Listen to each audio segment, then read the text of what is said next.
नमस्कार, आप सुन रहे हैं सनातनी आवाज़ और मैं हूं आपके साथ तनु शर्मा। आप सबका स्वागत है। दोस्तों, आज शरद पूर्णिमा है, तो सबसे पहले आप सबको इस शुभ दिन की हार्दिक शुभकामनाएं। ये तिथि आज दोपहर 12:23 से आरंभ है और कल यानी 7 अक्टूबर को 9:16 तक रहेगी। तो आज हम बात करेंगे शरद पूर्णिमा के बारे में, जो साल की सबसे चमकदार, शुभ और चमत्कारी रात मानी जाती है। इस दिन चांद अपनी 16 कलाओं के साथ पूर्ण रूप से दिखाई देता है और उसकी किरणों में अमृत बरसता है। तो आइए जानते हैं शरद पूर्णिमा पर क्या करना चाहिए, क्या नहीं करना चाहिए और इसके पीछे क्या है वैज्ञानिक और धार्मिक महत्व। शरद पूर्णिमा आश्विन मास की पूर्णिमा तिथि को मनाई जाती है। मान्यता है कि इसी दिन भगवान श्री कृष्ण ने वृंदावन में गोपियों के साथ रास लीला की थी। इस दिन माँ लक्ष्मी की विशेष पूजा की जाती है और ये रात कोजागरी पूर्णिमा भी कहलाती है, यानी कौन जाग रहा है। कहा जाता है कि जो इस रात जाग कर भगवान का ध्यान करता है उसे माँ लक्ष्मी की कृपा ज़रूर मिलती है।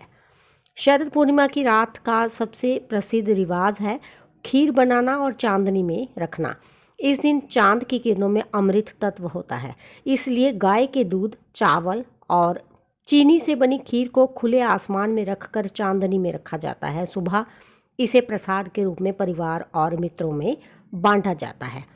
ये भी कहा जाता है कि ये खीर सेहत, सौभाग्य और मानसिक शांति देती है।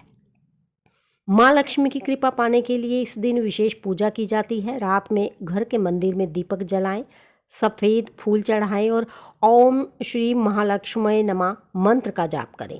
घर के सभी कमरों में हल्की रोशनी रखें ताकि माँ लक्ष्मी का स्वागत हो सके। इस दिन दान का भी बहुत महत्व है।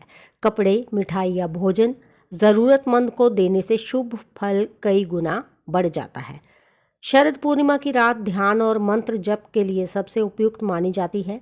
आप ओम चंद्राय नमः या ओम नमः लक्ष्मी नमः मंत्र का 108 बार जप कर सकते हैं। अगर आप मन की शांति या धन की वृद्धि चाहते हैं तो ये रात बहुत शुभ है।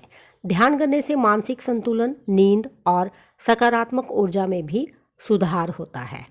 इस रात को कोजागरी रात्रि कहा जाता है, यानी कौन जाग रहा है। कहते हैं माँ लक्ष्मी उसी के घर आती है जो इस रात भक्ति और श्रद्धा से जाग रहा हो। इसलिए घर में भजन कीर्तन करें, हल्की संगीत और दीपक जलाकर माँ लक्ष्मी का स्वागत करें। आप चाहें तो परिवार के साथ ग्रुप में ध्यान या कीर्तन भी कर सकते हैं। इस दिन झगड़ा, नकारात्मक बातें, मांस, मदिरा या गुस्सा करने से बचें। घर को स्वच्छ रखें, मन को शांत रखें और किसी का अपमान न करें। शांति और सद्भाव का भाव ही इस रात की असली शक्ति है। तो दोस्तों, इस तरह हम ये कह सकते हैं कि शरद पूर्णिमा की ये रात सिर्फ पूजा की नहीं बल्कि शुद्ध ऊर्जा और आशीर्वाद की रात है। आप भी आज की रात चांदनी में कुछ पल बिताइए, अमृतमयी किरणों को महसूस कीजिए और माँ लक्ष्मी से आशीर्वाद मांगिए। जय माँ लक्ष्मी। तो इसके साथ ही मुझे दीजिए अनुमति, फिर मिलती हूँ। धन्यवाद।